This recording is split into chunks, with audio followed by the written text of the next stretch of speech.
The election of 1824 was one of the most hotly contested and controversial in American history. It marked the end of the era of good feelings and set the stage for deep divisions in American politics. Four candidates, John Quincy Adams, Andrew Jackson, Henry Clay, and William Crawford, vied for the presidency in an election that would ultimately be decided by the House of Representatives. But it wasn't just the process that caused outrage.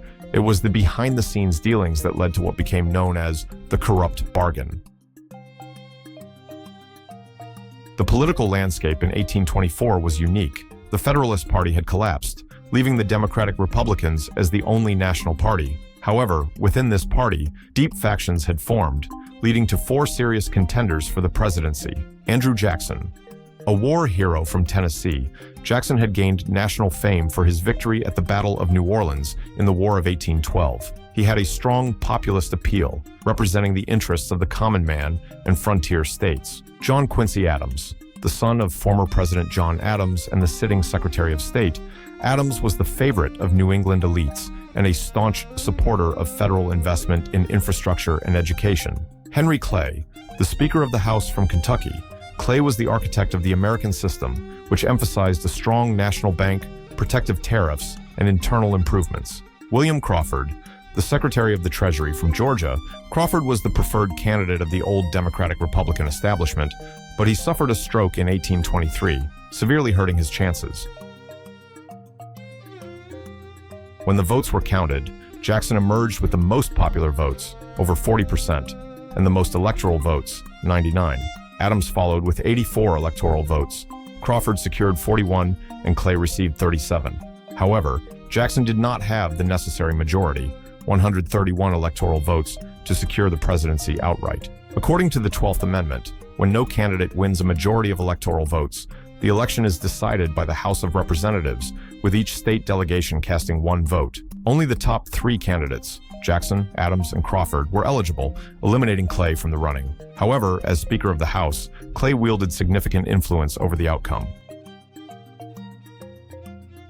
Behind closed doors, Adams and Clay held discussions. Shortly thereafter, Clay threw his support behind Adams, who was then elected president on the first ballot in the House. Just days later, Adams appointed Clay as Secretary of State, a position widely seen as a stepping stone to the presidency. To Jackson and his supporters, this looked like a blatant case of political corruption. They accused Adams and Clay of making a corrupt bargain, in which Clay used his influence to secure the presidency for Adams in exchange for a powerful position in the administration.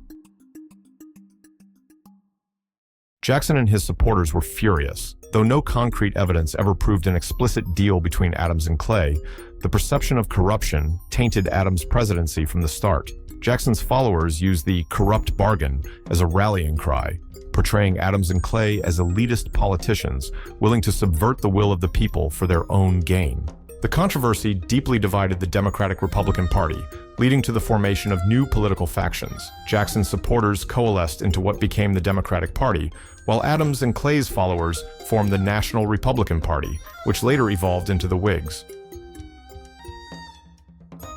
As president, John Quincy Adams struggled to gain popular support. His ambitious agenda, which included infrastructure projects, scientific advancements, and the promotion of education, faced opposition from a hostile Congress dominated by Jacksonian Democrats. Many Americans viewed him as an illegitimate president, and his administration was bogged down by political infighting. Adams' refusal to engage in the kind of political patronage and deal-making that defined Jacksonian democracy further alienated him from the emerging populist movement. He served only one term before being soundly defeated by Jackson in the 1828 election, a contest that was one of the most bitter and personal in U.S. history. The events of 1824 fueled Jackson's drive for the presidency in 1828. With a campaign built on the theme of the stolen election, he positioned himself as the champion of the common man against the corrupt Washington elite. His victory in 1828 marked the rise of a new political era, Jacksonian Democracy, which emphasized expanded voting rights for white men, a stronger executive branch, and a shift away from elite-controlled government. The corrupt bargain of 1824 was more than just a political scandal. It was a turning point in American history. It shattered the old Democratic-Republican Party, fueled the rise of new political movements, and set the stage for Andrew Jackson's populist revolution.